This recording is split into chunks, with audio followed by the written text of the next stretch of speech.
So really pleased to be here today. I'm speaking from Australia, so I'm in my home in Sydney, Australia, very far away from everyone, but that's the great thing about this week, isn't it? That we are coming from every country in the world joining together for this conversation, and it's one of the brilliant things.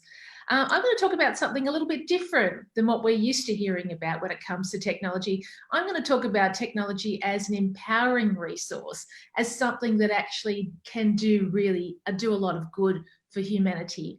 So we've discovered some amazing value add uses of technology since we've been using it. So we've all had mobile phones, probably, around the 10-year mark or even more than that. But the majority of people do use a phone every day and other devices as well.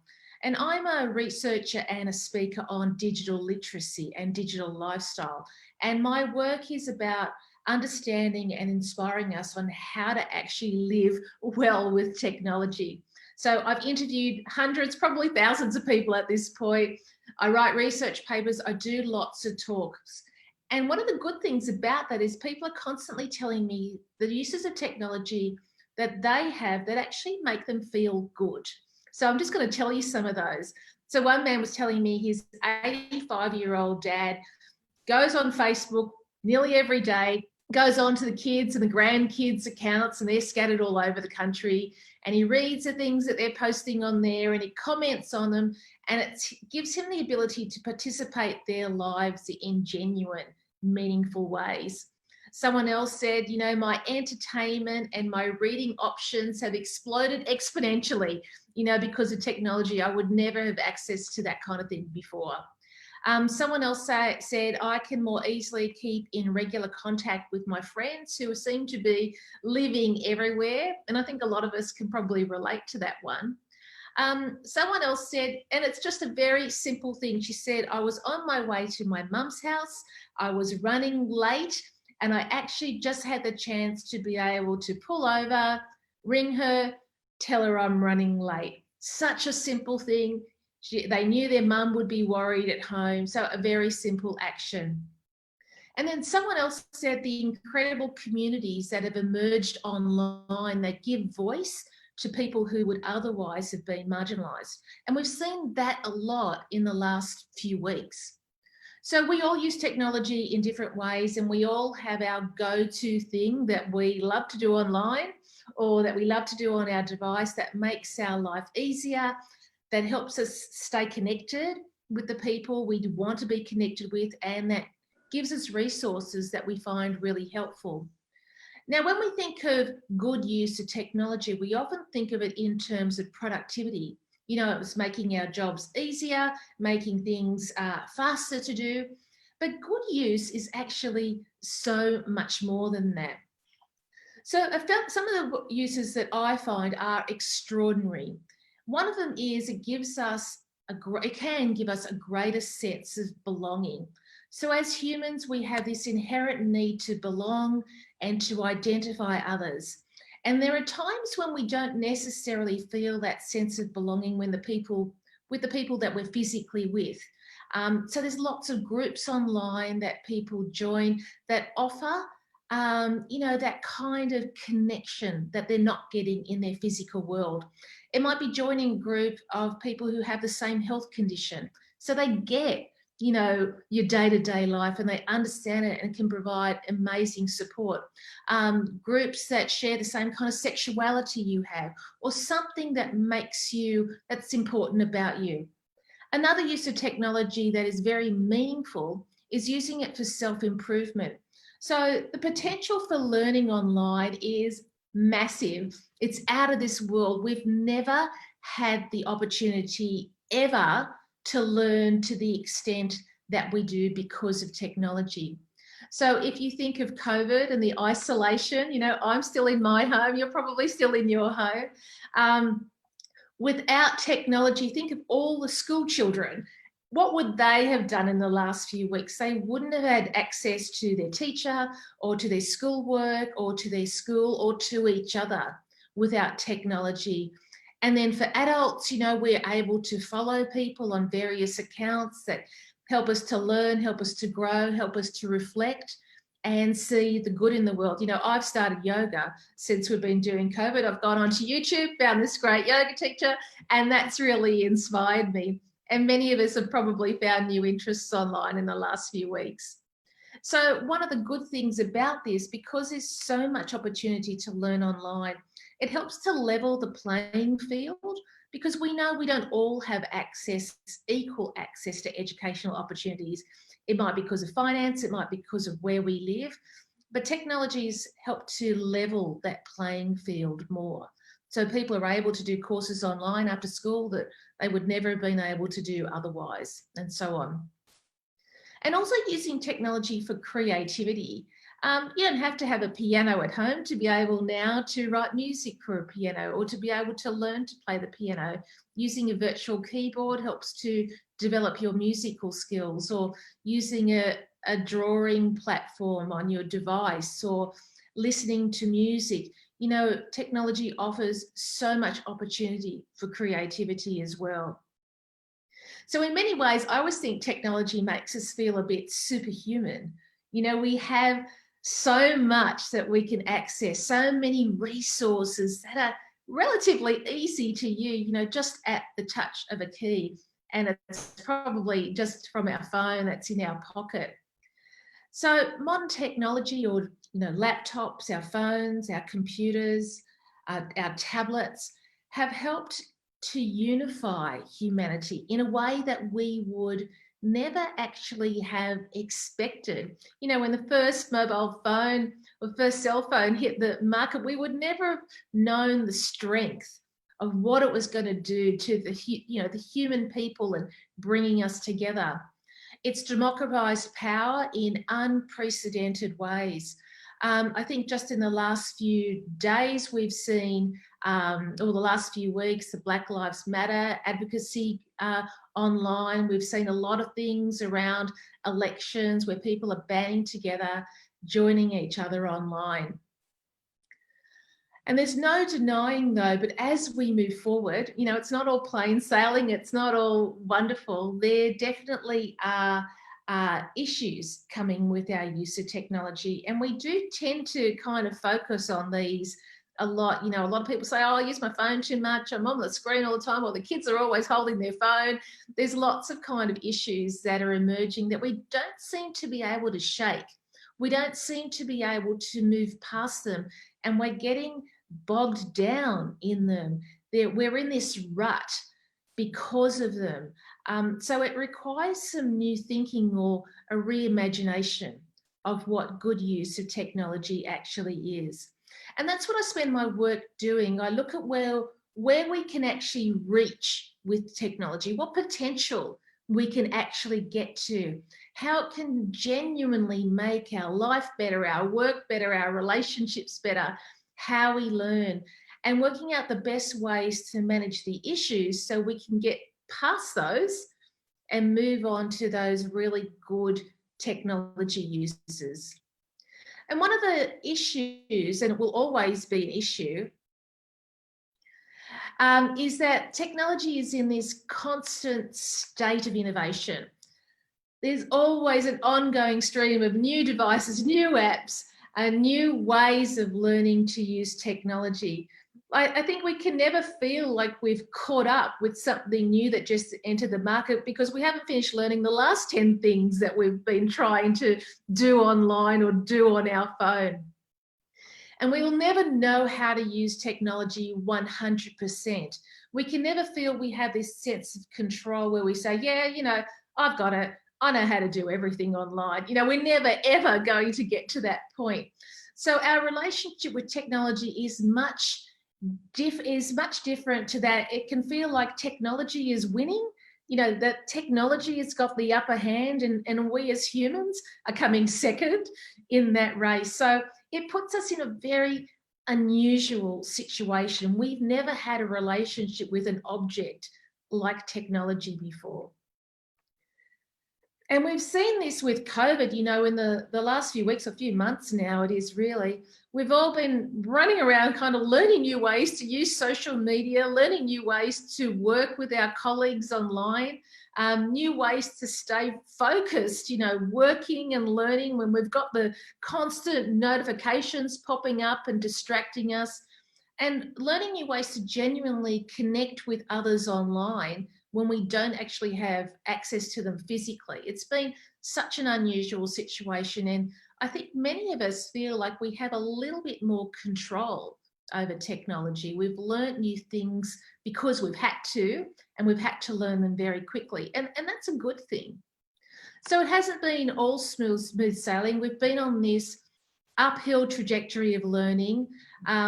Learning how to use technology well means knowing where the problems are, why they're occurring, and how to manage them. So what I want to talk about today are 3 hot topics. They're 3 hot topics that we're grappling with right now, and I know you'll be able to relate to these. One is about the massive amount of negativity that there is online. It kind of is never ending. The second hot topic is around the huge amount of misinformation that's now online. And the third one is around our privacy. Do we have privacy anymore? Should we expect to enjoy the same level of privacy? And what do we do around that? Because there's so many new strategies, including AI, that are coming on board that are really changing that. So before I get into that first hot topic, I was wondering, Mama Marlene, is there any comments online, or would you like to make a comment? And I'm just going to have a drink of water as well. Well, people are in love with you. Oh, is that what's right? Is it written in the chat? Where she's from. I'm obsessed with her. The Australia accent is so popular on the planet. Yeah. You're adorable also. So that's sort of the theme of them so far, dear. Okay, all right. Well, I'll check back in after the first hot topic then. So the first thing I'd like to talk about in this talk today is to talk about these hot topics to help to unpack them a little bit so you can understand them, what's happening and why they're occurring, what it means for us, as the everyday person using technology, and then how we can move past it. Now, of course, technology companies are, bigger than Ben-Hur. We're not going to be able to solve every problem and erase it, but it's about understanding how to manage it so it doesn't take over our life and it doesn't lead to a stressed state because we're using technology. So the first topic I want to talk about is negativity. And I think this is one of the absolute big issues now we're grappling with. I don't think it was the same extent a year ago, but now it really has intensified online. And we've witnessed firsthand the degeneration of goodwill and being nice online, and a prominent shift towards dissatisfaction and anger online. And the term coined to describe this is hate. That's what it's referred to. And I think that says a lot about how bold and destructive it can be online. This kind of negativity online threatens our ability to work, our home life, our mood, our self-esteem. It has quite far-ranging impacts on us. So you might be waiting in line for coffee, you're just waiting in there, you pull out your phone, and it's not uncommon if you go into social media to step into some angry Twitter rant hurled at the government, or some toxic comment about a news item that might be about race, or it might be about religion, or it might be the way a celebrity is dressed and a whole lot of people don't like it, or it could be the dethroning of a celebrity. So there's this unprecedented hate online. We can wake up in the morning and about 85% of us check our phone. We open our eyes, we reach for our phone, and that's the first action of the day. And for many of us, we can go into news, we can go into Twitter or any social media platform that you use, and there is anger online. And that's the first thing you see, not just that day, but probably most days when you reach for your phone in the morning. So we see individuals, we see it in movements by big groups online, a form of coordinated anger and aggression. So you might have heard of the term cancel culture. It's a fairly new term, but you're probably familiar with how it works. So it means that, say there's a celebrity and the celebrity does something that, the fans don't really like. So the fans will turn on the celebrity. So they cancel that celebrity. They stop following them. They stop giving them attention online. They stop liking their things. So they are cancelling out that celebrity online. And really what they're doing is kicking their career in the butt and leaving them high and dry because the fans have turned on it. And we see it happen very quickly. It can happen within a matter of days. And some of the top celebrities, particularly online celebrities, can be cancelled. And like most of our digital actions, such negativity wasn't planned for the internet. When the people designed Instagram or Twitter or any social media platform, when I listen to their interviews, they say, we just developed these things. We thought it would give people more of a voice. We had no idea what was going to happen to these platforms that we created once they were out in the public. So the ways that we started using technology and kept using it have snowballed into now this quite negative space. One of the difficulties of it is you might say, well, I'll just go online and there's, people are going on, they're angry, so I just go offline, it's not going to affect me. But the fact is that it does, because we are stepping into this hate and negativity when we go online. It's there all the time.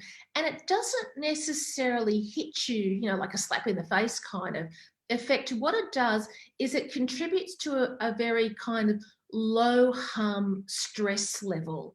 So you go online and it makes you feel stressed, but not a stress where you get, really angry and want to shout, not that kind of stress, like a hum.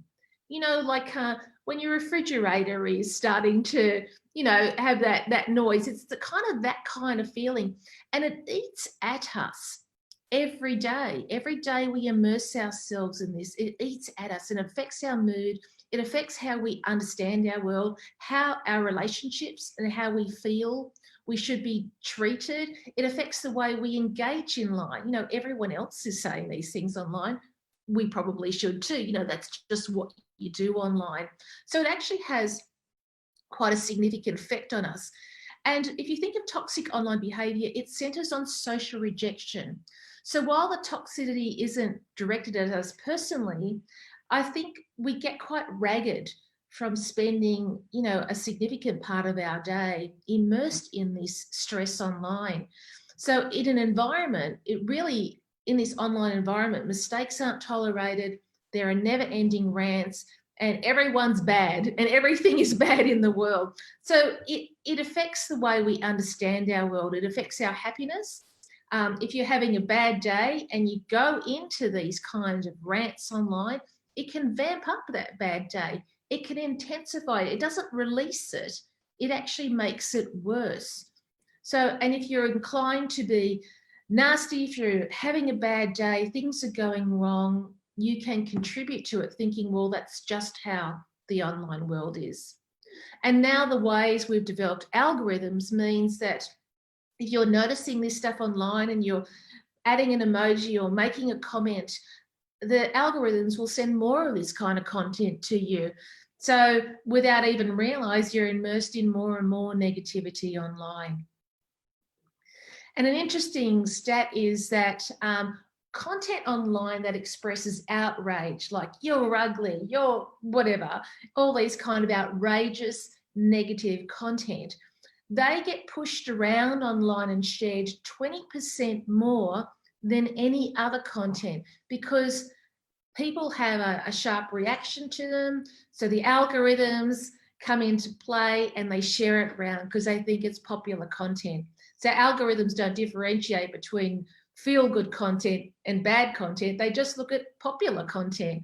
And if we are constantly having reactions to this negative content, we will see it more.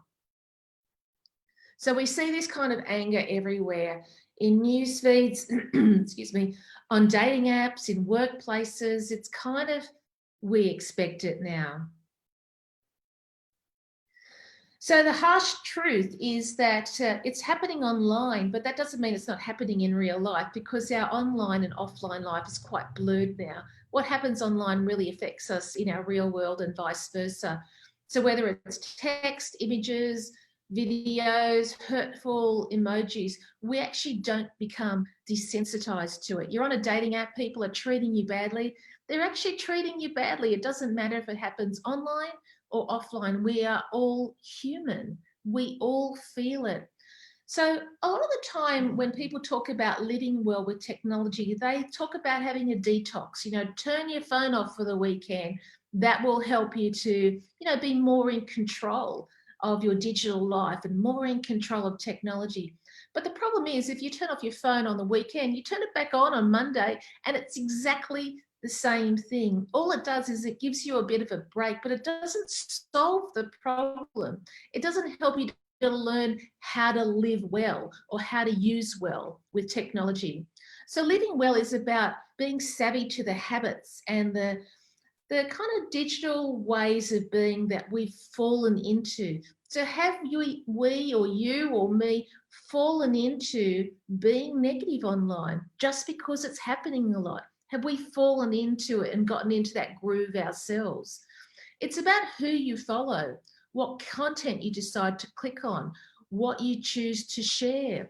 Where are you in this kind of negativity online? If you're sharing something that looks shocking, but you haven't read it yourself and you just share it, we get into these digital habits and we don't really think about it. And because technology is moving so fast and everything keeps changing, we never take a stand, time to stand back and really think about the implications for us. It's also about how you accept being treated online. So if people do have a nasty comment, if someone ghosts you on a dating app and they don't respond to you, if someone's nice to you in person but they're awful to you online, what do you accept in being treated online? And what kind of vibe or mood do you bring into your world every day? What are you doing online? Is it about negativity?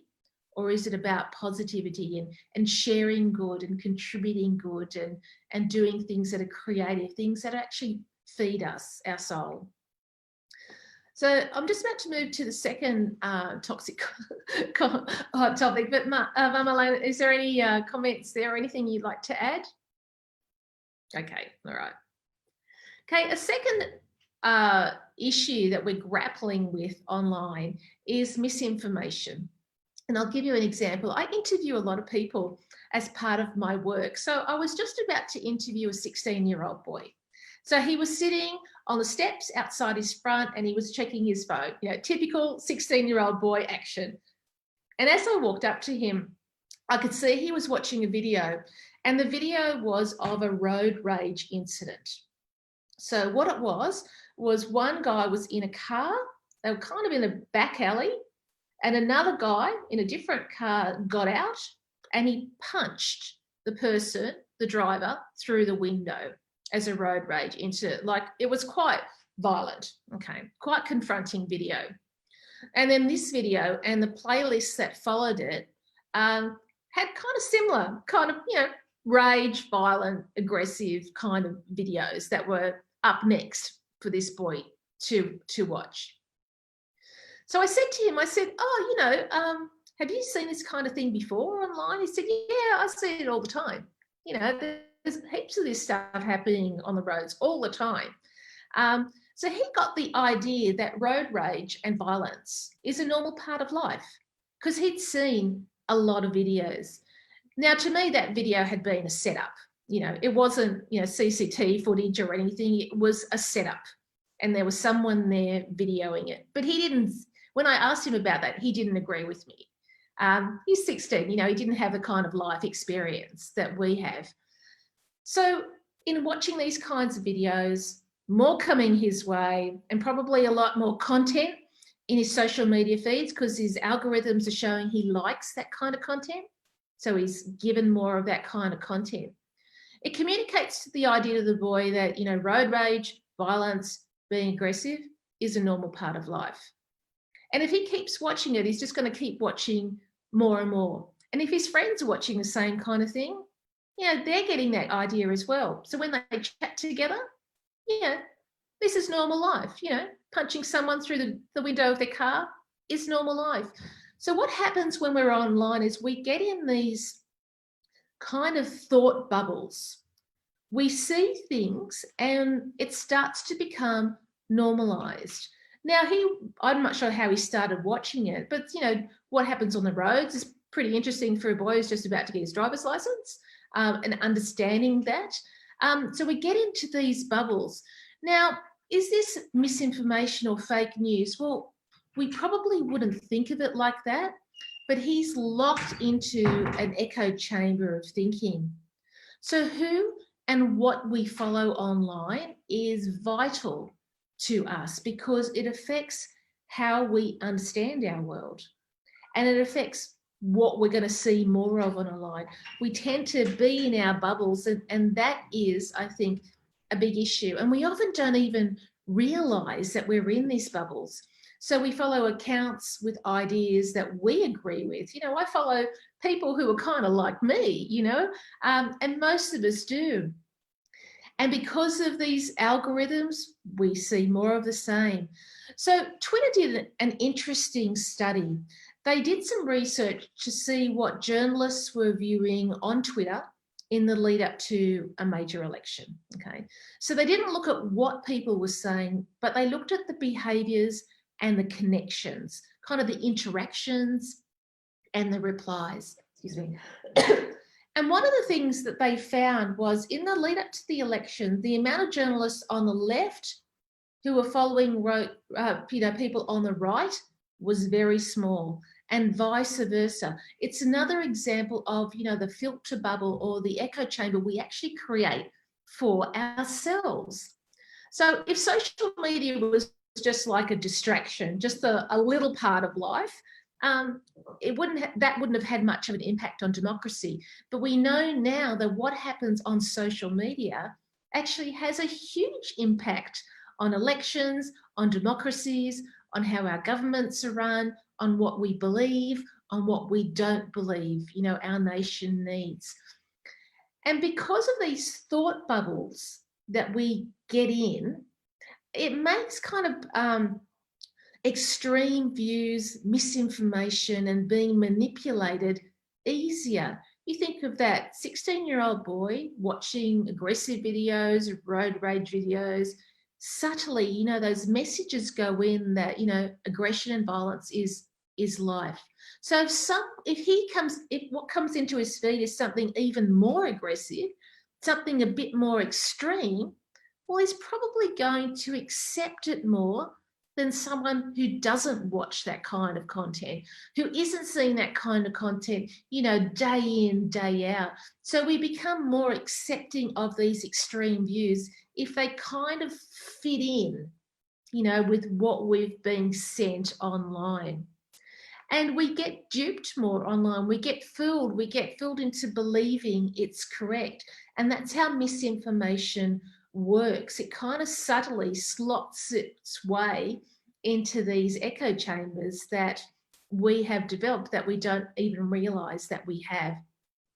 So what I think, and it's a good way to think about it, we actually need our own little dashboard, online that shows us the content that we actually engage in on social media and where our content is locked in.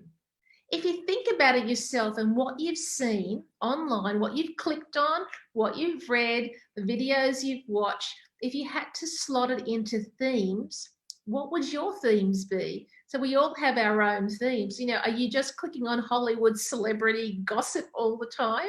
That's going to lock you into a particular way of thinking about the world. Are you just going to be looking at meditation, yoga kind of content? That's going to give you a particular take on the world. So if you had to go through your dashboard, is there much range in the topics that we engage with? Is there much range in the kinds of accounts that we follow, in the purpose of the content that we follow? So is the content we're following, what kind of purpose is it? Is it kind of commercial advertising products that we seem to be following a lot? Are there people who are, helping us to understand the world from a scientific point of view, or from a social science point of view, or from a religious point of view? What is it about the content? What's it trying to achieve, the content that you're following? So how are we siloed because of what we choose to look at online? So I think that we want to get to a world where we're actually walking away from what we're doing online, which is mostly social media, feeling like we've learnt something new or it's benefited us in some way. Like we've grown as a person. You think there's so much content online, so much. It offers us so much that how can we actually fine tune what we look at online and who we follow and the goals of that content? How can we fine tune it so that we are balancing what we're seeing more? We're not locking ourselves into that echo chamber of thought so that misinformation can affect us. We have a much more balanced and healthy amount of content and type of content that we're engaging with online. And one of the good things about this, you might think, oh, well, that's great, but really, in a day-to-day, I just want to chill out, just go onto eBay and chill out and do some shopping. But really, this kind of thing is what affects our stress levels. If we are going online and just scrolling, seeing the same kind of thing over and over again, not really doing anything meaningful, then that affects our stress levels. We know it's bored, and it's one thing that people say to me, I want to stop. I want to stop just mindlessly scrolling on social media. I'm sick of doing that. I know it's bad. I want to stop it. So one way to do it is to make sure that what you're doing online is more meaningful. And one way of doing that is to balance the kind of content that you're seeing online. It's such an easy thing to do. You create and you curate the experiences that you're having online and the value it brings to you. All right, so we're going to move on to the third hot topic, which is about privacy. Another big issue. These are all such big issues. I could talk for 6 weeks about this, but I'm containing it into 60 minutes. An extraordinary investigation was done into smartphone tracking. The smartphone tracking industry, massive industry. It was undertaken by the New York Times, and what it showed was that every minute of every day, dozens of largely unregulated and unknown companies log with mobile phones the movements of tens of millions of people, and they store the information in these gigantic data files. So you might think, oh, well, it's Google, it's all the big tech companies. No, it's not necessarily. It's a whole lot of little companies that you've never heard of that sit under the radar, and you really don't know what they do or what they're collecting about you. But this study showed that they're really documenting every minute of every day, which I think is scary and fascinating. It's a whole lot of things, but it has a lot of implications for us. So each piece of data, this study showed, held the location of a single smartphone over a period of several months. So the data originated from a location tracking company using software that was slipped onto mobile phone apps. So, every app that we download is not necessarily a wholesome, good app. We sign away these terms and conditions, but what we're generally signing away is our right to privacy. So it's always really good to read these, even though they're incredibly boring, and they're designed in that way so that we do skip them. So to anyone who sees the file of our life, it's like an open book, where we are, who we're with, what we do, who we spend the night with, where we pray, whether we visit a methadone clinic, whether we visit a massage parlor or a church, everything and anything. So we used to think of artificial intelligence or AI as kind of a science fiction thing, but now it's really just in our pockets or in our handbags. It's in our office, on our laptop, it's in our car when we drive. And it's being sold to us as this kind of way of making business so much more efficient. But in reality, what it's doing is it's actually steadily creeping into our decision making. Just as I was saying, sending the content to us, more of the content that they think we like or they think we should see. So daily, without our knowledge, computer algorithms are using our data to predict our behavior and to control our free choice. So we're scrolling through our smartphone on the bus, but, we're bombarded with so many things, cat memes, an avatar of a bare-chested male suitor, listening to a song by Taylor Swift. Spotify will ensure we get the same songs. Netflix will ensure we get the same movies. Everyone's ensuring that we're getting more and more because they're tapping into this data that we have willingly given away. What I've noticed now with my own Netflix feed is if I don't finish watching a movie, I'll keep getting emails to tell me to finish watching it. Is anyone else getting that? I didn't watch the end of the movie because I didn't want to. But AI keeps sending me notifications. My car service was due a few weeks ago, and on my dashboard it kept saying, service your car, like for months and months. It drove me nuts.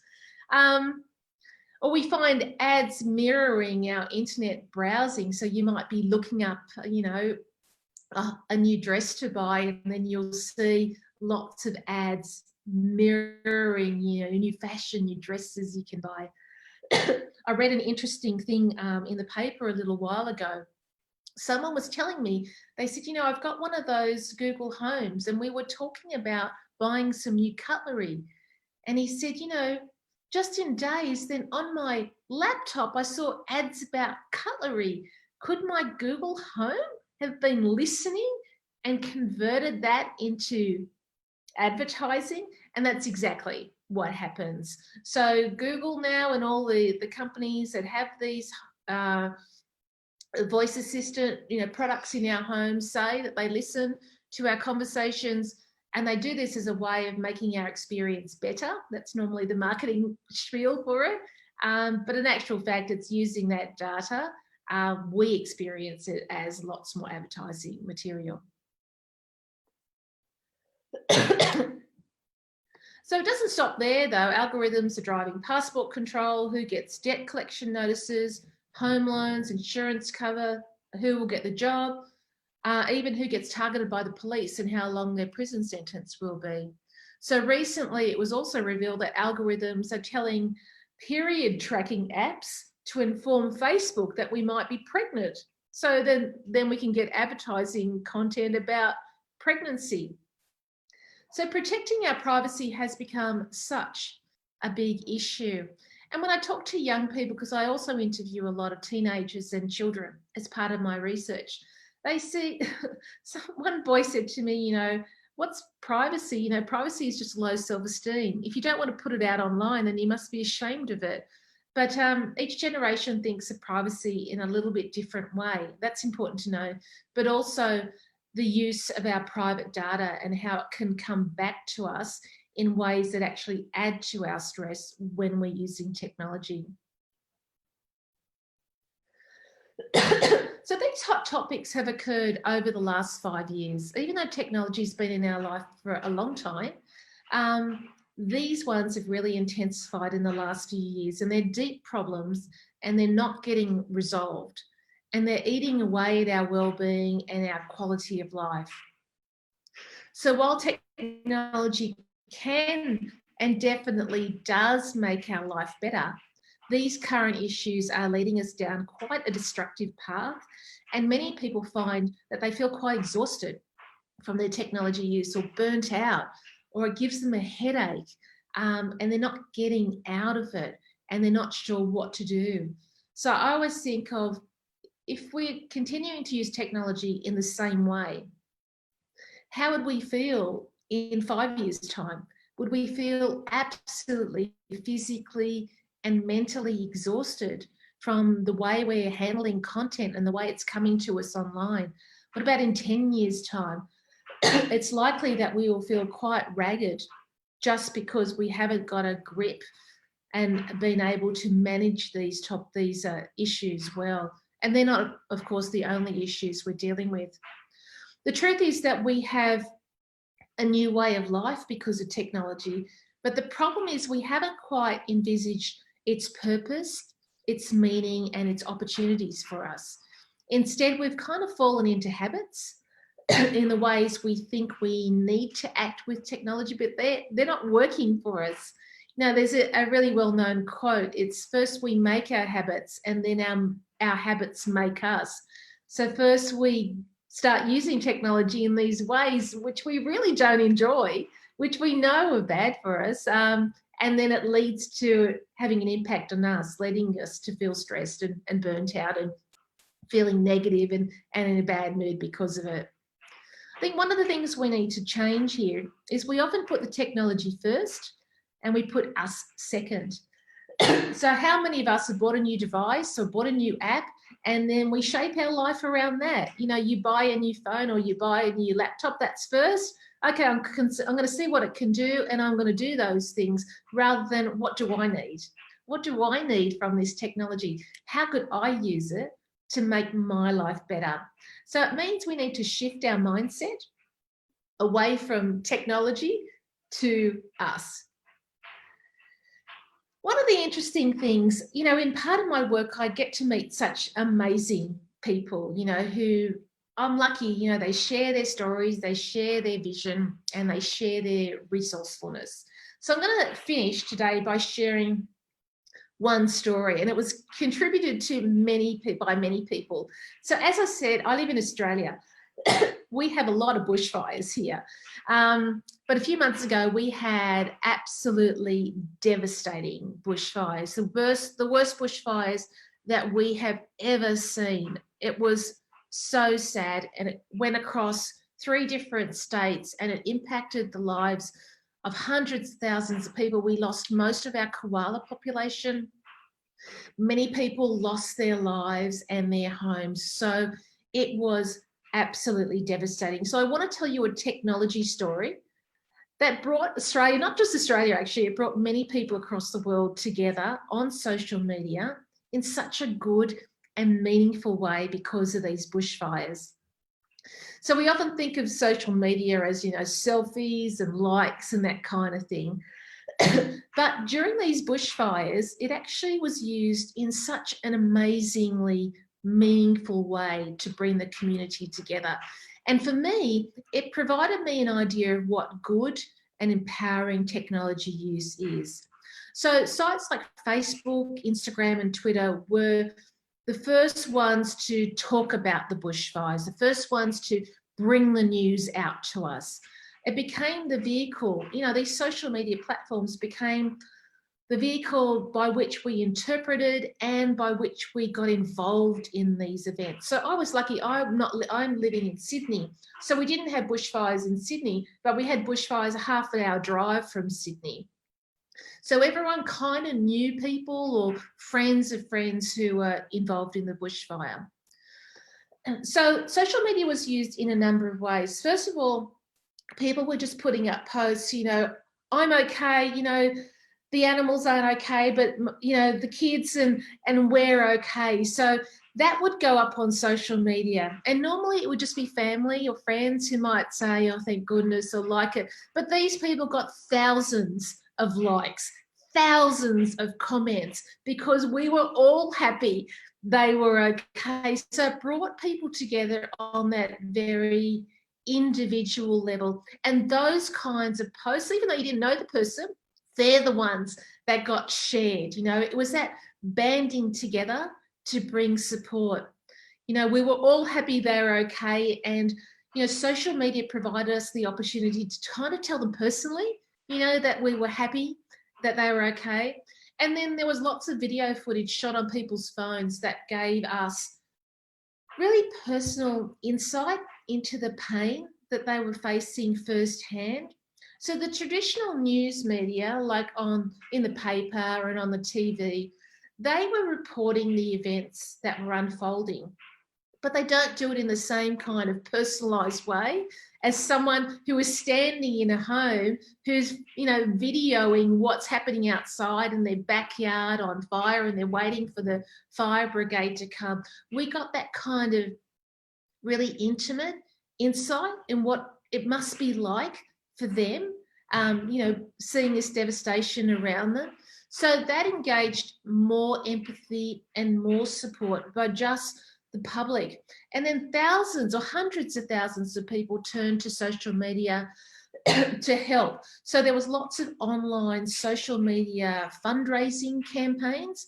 The very first one that went up, she said, oh, look, I just really want to, you know, raise about $10,000 for the fire brigade, you know, to help them with more equipment. And she raised $18 million in 2 days. And that was just one of these. And it wasn't just contributed to by Australians, it was contributed to by people all around the world. So I think how would it have been to feel to be part of this? So using technology in such a positive, empowering and unifying way. And we're seeing more and more of this online in the banding together with COVID, how many people have put up free yoga lessons and free everything lessons as a way of contributing to the kind of isolation. So the collective spurring of kindness and support couldn't have happened without social media. Social media, however, didn't do it. We did it. It was the ways that we used social media. So don't be thanking Instagram, thank ourselves for this. So we often get fed the idea that the only way to live well and to use technology is not to use it. But I don't agree. The only way to use it well is to use it in ways that are actually value add, the ways that add meaning, the ways that help us to genuinely connect with people, the ways that help us to learn, to improve ourselves, to understand our world better. That's the good that technology offers. So I hope we're starting to see that technology isn't something, you know, I'm just going to use it less after 9 p.m. You know, happiness isn't a single dimension or a fixed concept. The way we're each going to use technology in good ways depends on who we are, and it will keep changing because we will keep growing as a person. So that is my key message for today, that we can empower ourselves and we can empower others and live in a more unifying way. It all depends on how we use our technology.